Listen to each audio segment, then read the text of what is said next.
जहां एक तरफ ताइवान के रक्षा मंत्री ने एक बहुत हैरानी भरा चेतावनी और घोषणा कर दी है, तो वहीं दूसरी तरफ क्या इजराइल की वायुसेना में विद्रोह हो गया है। ये खबर बहुत चौंकाने वाली है। जानेंगे क्या कुछ चल रहा है जियोपॉलिटिक्स में, आइए जानते हैं इन खबरों को विस्तार से। वैसे तो चाइना से दूर यहाँ ताइवान, और ताइवान पर नजरें टिकी हुई है चाइना की। ये जो ताइवान है इसके आसपास और भी कई तरह के द्वीप हैं। ताइवान को नजदीक से आप देखेंगे तो ताइवान के आसपास आपको कई छोटे बड़े द्वीप दिखेंगे।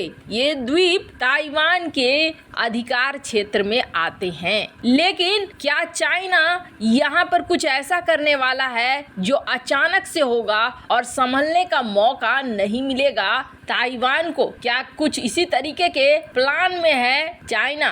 ये जो देख रहे हैं आप छोटे छोटे द्वीप, ये छोटे छोटे द्वीप ताइवान के अंतर्गत आते हैं। पर एक द्वीप जो आपको दूर दिख रहा है ये है प्रतास आइलैंड। इस प्रतास आइलैंड पर ही सारा खेल होगा और ये सारा खेल एकदम से अचानक होने वाला है और इसकी आधिकारिक पुष्टि की है खुद ताइवान ने। ये खेल इतना भयानक होगा कि पता ही नहीं चलेगा कि कब शुरुआत हो गया।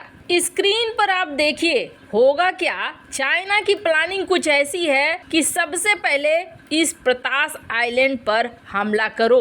अब यहाँ पर जब हमला होगा तो फिर ताइवान से दौड़ेगी नौसेना और ताइवान से नौसेना इसे बचाने के लिए दौड़ेगी और यहाँ पर ताइवान के साथ खेल हो जाएगा। दरअसल ये प्रतास आइलैंड दूर है और एकदम से आप देखेंगे बीच में है दक्षिण चीन सागर के इस इलाके के, और यहाँ पर जब चीन हमला करेगा तो चीन के लिए नजदीकी है, चीन यहाँ से हमला कर सकता है। जब चाइना यहाँ से हमला करेगा तो यहाँ से काफी दूर जो ताइवान का मेनलैंड है यहाँ से इन्हें भेजना होगा नेवी, और ये नेवी की संख्या होगी बड़ी अगर इसे बचाने की कोशिश करता है इस द्वीप को ताइवान तो। और जब नेवी यहाँ पर आएगी तो इसकी ताकत दो भाग में बढ़ जाएगी, कुछ जो यहाँ पे रहेंगे और कुछ जो यहाँ पहुँच जाएंगे। ये एक ऐसा समय होगा जब ताइवान थोड़ा कमजोर रहेगा और तब चाइना यहाँ पर हर तरीके से एयरफोर्स हो, नेवी हो या फिर आर्मी हो, हर तरीके से यहाँ पर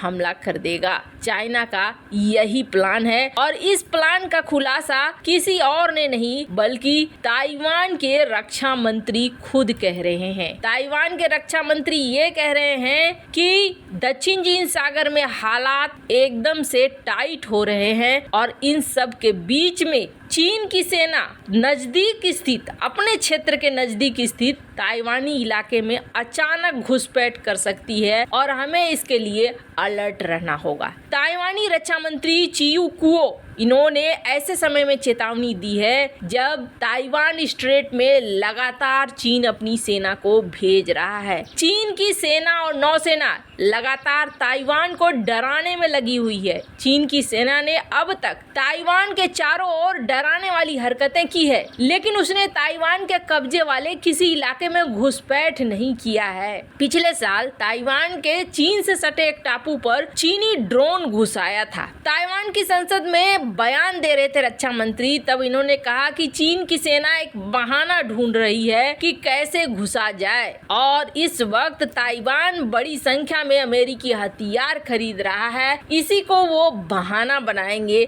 और बहाना बनाकर इस तरीके का एक्शन करेंगे। कहा जा रहा है कि प्रतास आइलैंड जो मात्र 22 किलोमीटर की दूरी पर है चीन से, चीन सबसे पहले इसी पर निशाना लगाएगा। हालांकि जब चीन के कानों में ये पहुंचा तो उन्होंने कह दिया कि हम अपने लिए कुछ भी करेंगे, मतलब तुम जो कह रहे हो वो सही है। हालांकि ताइवान ने कहा है कि अगर चीन ऐसा कुछ करता है तो वो जवाबी हमला करेगा और ताबड़तोड़ जवाब देगा। खैर, चाइना का प्लान है यहाँ पर हमला करके इस पूरे रास्ते को ही ब्लॉक कर देना ताकि ताइवान को किसी से कोई मदद न मिल सके। अब ये तो समय बताएगा कि क्या करना चाह रहा है चीन, लेकिन जिनपिंग को अपनी सत्ता बचाने के लिए इस तरीके का एक्शन लेना पड़ सकता है और ये वक्त जिनपिंग सोच रहा है सबसे अच्छा है। इसलिए सबसे अच्छा है क्योंकि दुनिया उलझी हुई है रूस यूक्रेन की लड़ाई में और यहाँ नया खेल कर सकता है चाइना। खैर,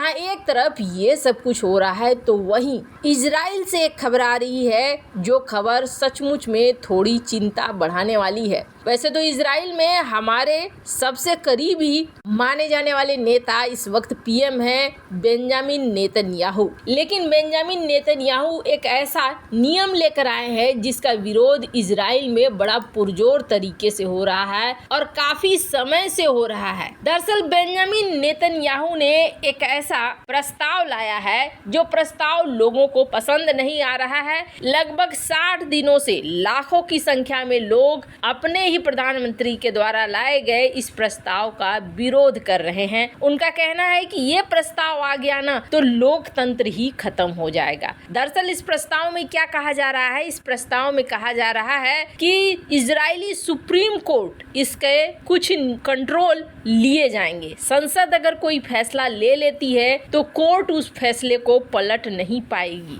ये कुछ व्यवस्थाएं हैं जो बदल रहे हैं। इसी के विरोध में काफी सारे इजरायली जनता सड़क पर हैं और वो ये कह रहे हैं कि ये व्यवस्था आजादी पर अंकुश लगा देगी, भ्रष्टाचार बढ़ेगा और बहुत सारी चीजें कमजोर हो जाएंगी, इसलिए ये लागू नहीं होना चाहिए। अब इस विरोध में जो सुप्रीम कोर्ट के प्रधान न्यायाधीश हैं, इसके अलावे देश के अटॉर्नी जनरल तक इसका विरोध कर रहे हैं और बताया कि नहीं, ये नियम नहीं आना चाहिए। इजराइल के नेतन्याहू सरकार का कहना है कि जज अपने दबदबे का इस्तेमाल करते हैं और कई बार राष्ट्र के लिए जो फैसला लेना चाहिए उस फैसले को लेने से रोक देते हैं। ऐसे में संसद के हाथ में ये ताकत होनी चाहिए। कई एंगल से देखा जा रहा है कि अदालती झंझट को खत्म करना चाहते हैं पीएम नेतन्याहू।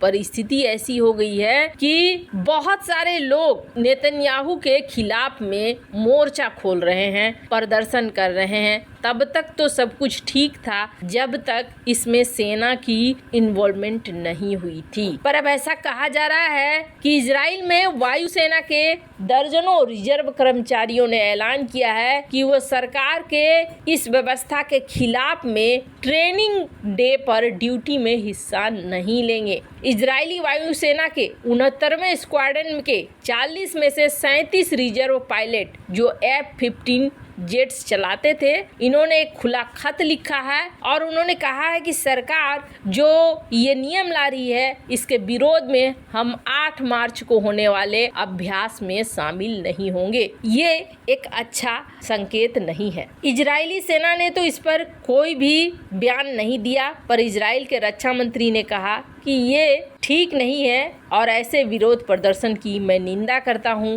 पूर्व प्रधानमंत्री यायर लिपिड ने भी यही बात कही। खैर, अंदर से इजराइल को मजबूत रहने की जरूरत है, वरना ऐसे ही कई सारे छोटे बड़े देश तो बैठे हुए हैं निगलने के लिए। वैसे इन सब मामले में आपकी क्या राय है? कमेंट कर जरूर बताएं। जल्द मिलते हैं अगले वीडियो में नई खबर के साथ।